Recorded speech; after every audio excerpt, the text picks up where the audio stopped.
After years of feeling constantly stressed about money, the biggest thing I realized was that even families making decent incomes still felt like they were living paycheck to paycheck. Not because they were lazy, but because nobody ever taught them how to build financial breathing room. So that's exactly what this video is. The 6-month money reset that completely changed how our family handled money.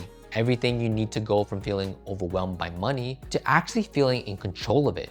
And just to be clear, this wasn't some perfect overnight transformation, but over about 6 months, the way we handled money completely changed. The first thing that changed for us was finally facing our finances honestly. I think this is the part a lot of people quietly avoid because it feels uncomfortable to slow down and really look at the numbers. For a long time, I did too. I remember there was times where I didn't even want to open our bank account app because I already felt stressed before looking at it. And what made it confusing was that we weren't completely broke or anything like that. We had decent incomes. We were paying our bills. And from the outside, our finances probably looked pretty normal. But internally, it still felt like we were never fully relaxed financially. I remember one moment that really stuck with me.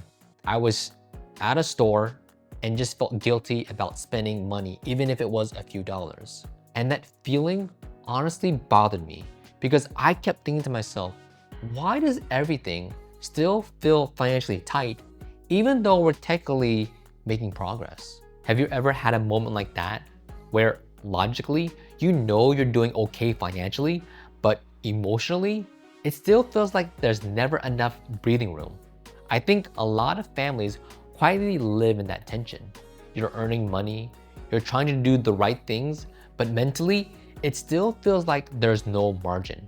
And eventually, I realized a huge part of the problem was that we were actually guessing with our money instead of looking at it clearly. So one of the first things we did during this reset was started tracking everything. Not because we wanted to obsess over every dollar or become extreme, but because we finally needed clarity. We need to understand where our money was actually going every month because for years, it felt like money was disappearing faster than we could ever keep up with it. I remember sitting at the kitchen table after the kids had gone to bed. I was scrolling through our transactions and realizing how many small recurring expenses had quietly become normal. Convenient spending, subscriptions, impulse purchases that didn't really seem a big deal at the moment. But honestly, once we started paying attention, it became obvious that most financial stress usually doesn't come from one giant mistake. It comes from dozens of small habits quietly draining your finances every single month.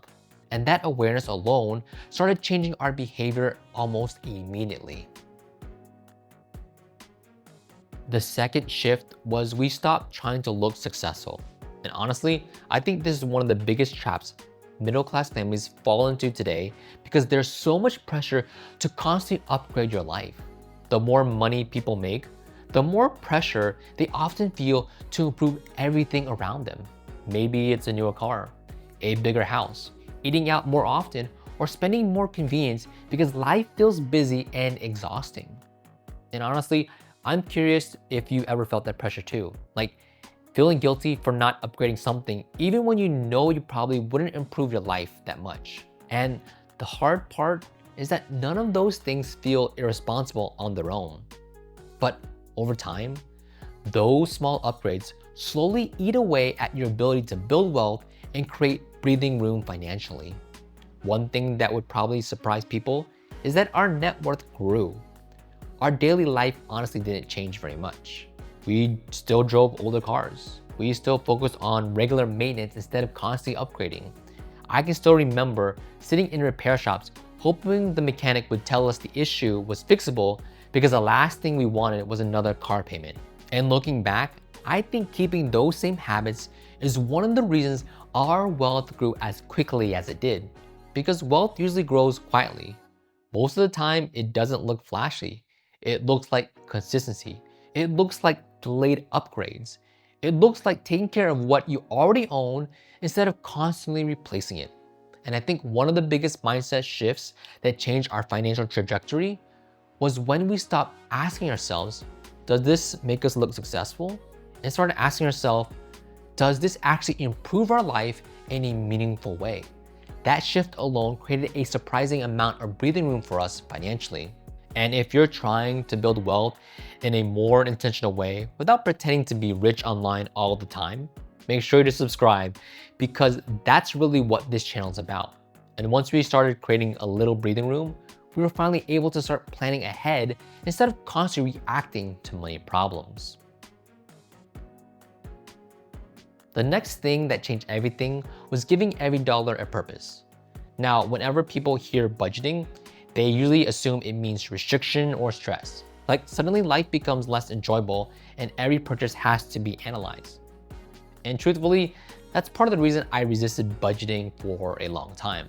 But eventually, I realized that what was actually stressful wasn't budgeting.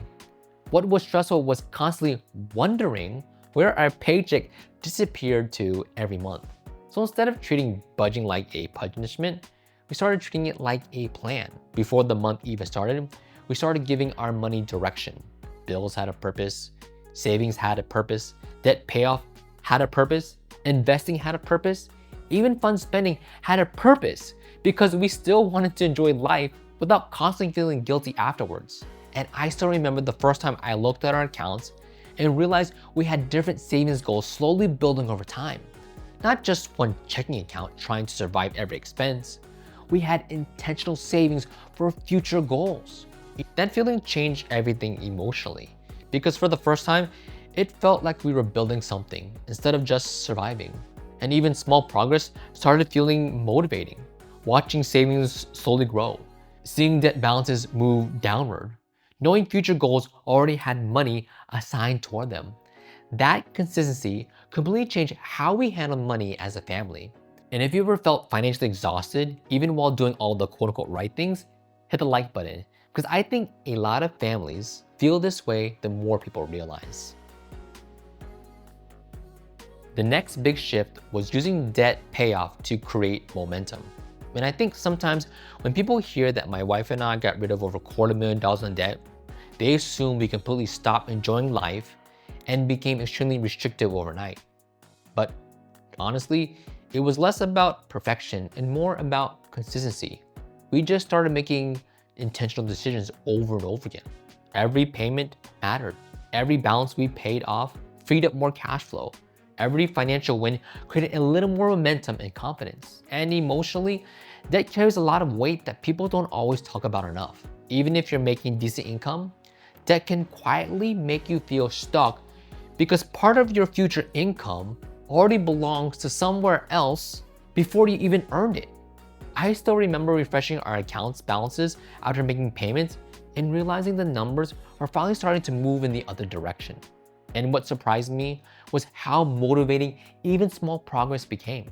Because when you spend years feeling financially behind, seeing debt balances finally shrink starts changing your mindset.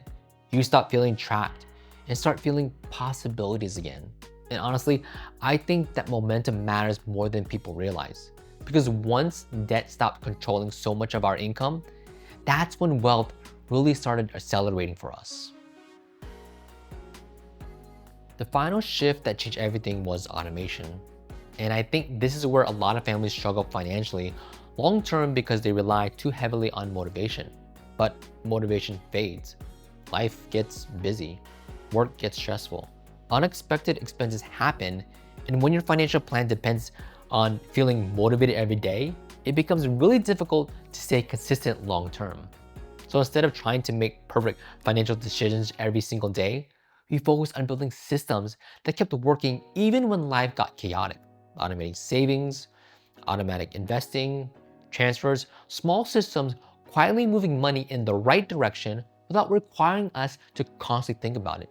And over time, those small habits started compounding quietly in the background. That's when I realized wealth building is actually pretty boring most of the time. It usually isn't one giant breakthrough moment. It's small, intentional decisions repeated consistently for years. And seriously, one of the moments that makes me feel richest now has nothing to do with a bank account. It's watching our kids take the time to think about if they should buy something or not.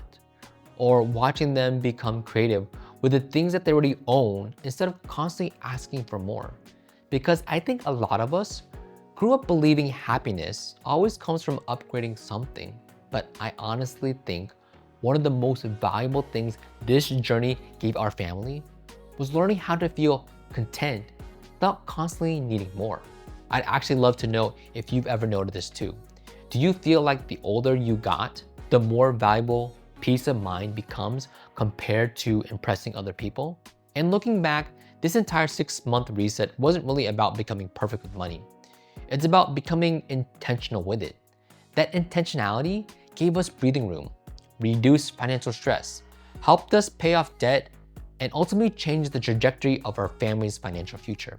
And if you're trying to escape financial survival mode and build quiet, intentional wealth for your family, subscribe, because that's what we talk about every week on this channel. Thank you for your time. I appreciate you, and I'll see you in the next one.